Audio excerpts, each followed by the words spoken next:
Pero lo más importante en la agenda del día es que los máximos responsables de la diplomacia de Estados Unidos y Rusia tienen previsto reunirse el día de hoy para restablecer las relaciones entre ambos países, deterioradas sobre todo durante los últimos 3 años desde el comienzo de la guerra en Ucrania, que va a cumplir su tercer año el próximo 24 de febrero. Pero también en estas reuniones se tiene planificar la cumbre entre el presidente estadounidense Donald Trump y el de Rusia Vladimir Putin, para luego avanzar en lo que sería una negociación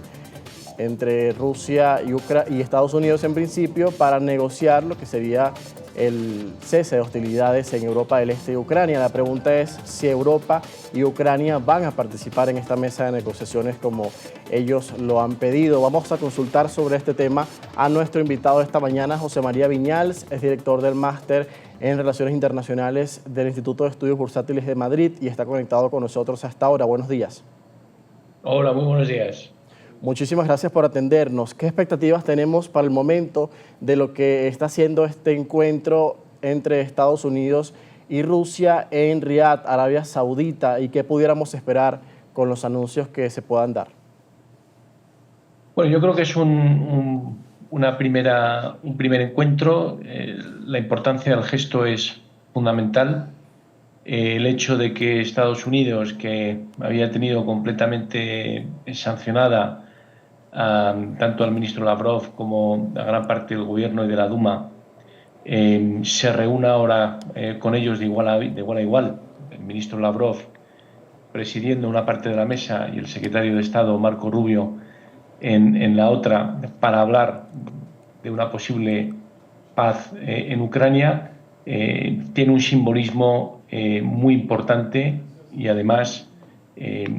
vuelve a reincorporar a Rusia como jugador en la escena internacional y al gobierno de Putin como una contraparte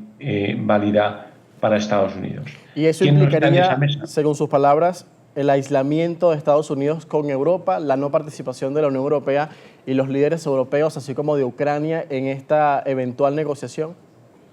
Eso es. ¿Quién no está presente en esa mesa? Pues no está presente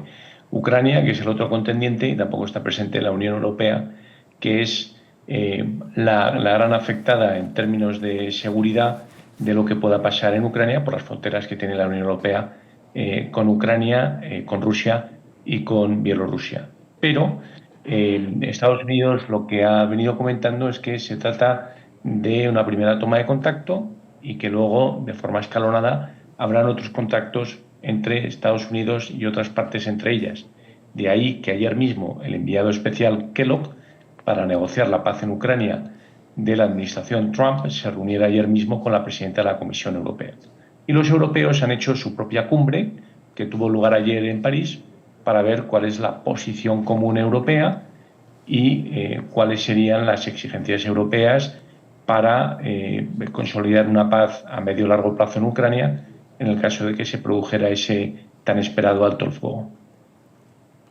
¿Qué capacidad de negociación, de acercamiento puede producirse luego de esto, entendiendo que el presidente de Estados Unidos, Donald Trump, ha dicho que podría reunirse muy pronto con su homólogo Vladimir Putin? ¿Qué tan avanzado está ese escenario en torno a lo que ya había comenzado el sábado con la llamada entre representantes estadounidenses, es decir, la Casa Blanca, directamente con Sergei Lavrov para planificar lo que sería este encuentro y, digamos, qué resultados inmediatos habría después de él, en tanto que avancen las negociaciones el día de hoy? Pues yo entiendo que ese encuentro se está empezando a cuajar en esta reunión en Arabia Saudí, pero entiendo que no se producirá hasta que las negociaciones estén lo suficientemente avanzadas como para que ese encuentro sea, dentro de este escalonamiento para conseguir ese alto el fuego, sea un momento importante, un momento de espaldarazo al trabajo que se ha venido dando hasta ahora. El presidente Trump no se va a exponer a una reunión con Putin sin que sea un éxito dentro de este esquema, de esta fotografía alrededor de un posible alto el fuego en Ucrania. La fecha no se sabe a ciencia cierta, pero lo que sí que sabemos es que hay una voluntad de que el presidente de Estados Unidos y el presidente de la Federación Rusa tengan un encuentro. No se sabe si será en Moscú, no se sabe si será en un tercer país, pero sabemos que hay una voluntad inequívoca por ambas cancillerías, por ambas diplomacias, para que ese encuentro se produzca.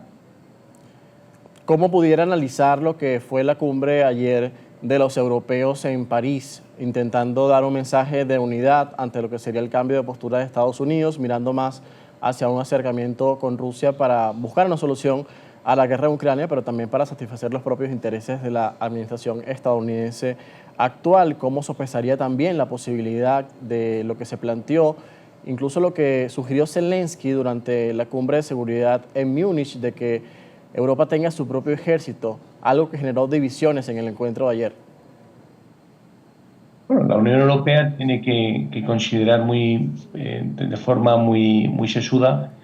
cuál es su posición en todo esto, su posición con respecto a estas negociaciones que se han iniciado sin la presencia de Europa en la mesa de negociación, cómo va a quedar Ucrania, cuáles son las cuestiones fundamentales en relación con Ucrania en una posible paz, es decir, qué parte del territorio se podría quedar Rusia, pero luego también qué pasa con la potencial incorporación de Ucrania en la OTAN, qué pasa con la potencial incorporación de Ucrania en la Unión Europea y quién mantiene esa paz en el caso de que haya este acuerdo entre Rusia y Ucrania. Por lo tanto, la Unión Europea, uno de los escenarios que se prevé es que haya un contingente de paz, una fuerza de paz que garantizaría el respeto a esos acuerdos que se puedan llegar en ese tratado. Y para ello, Gran Bretaña, a través de su primer ministro Starmer, ya se ha ofrecido a enviar tropa británica en esa fuerza de paz. Países europeos, pues unos han estado más alineados, otros han estado menos alineados. En lo que sí que parece han convergido los países europeos que se reunieron ayer, que son los países más importantes de la Unión Europea y que tienen ejércitos y capacidad de reacción conjunta en lo que a defensa se refiere, es que tienen que aumentar el presupuesto en defensa para ser más independientes de Estados Unidos, para ser más independientes a nivel general y poder también tener una fuerza mayor a la hora de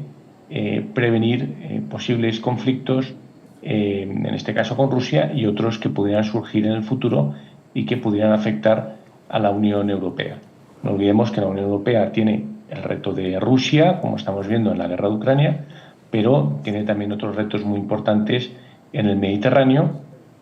así como otros retos en el Levante o la parte de Asia Menor o de Oriente Medio, que afecta directamente a Europa por vía inmigración, seguridad y otros aspectos humanitarios muy importantes, con lo que está pasando ahora mismo en Israel o lo que ha pasado durante muchos años en Siria y que ha provocado pues, flujos muy importantes migratorios hacia la Unión Europea que han tenido un impacto en la sociedad europea y en la política europea. Por lo tanto, la Unión Europea está tomando esa conciencia de que hay dos sectores en los que es enormemente dependiente de terceros. Uno es la energía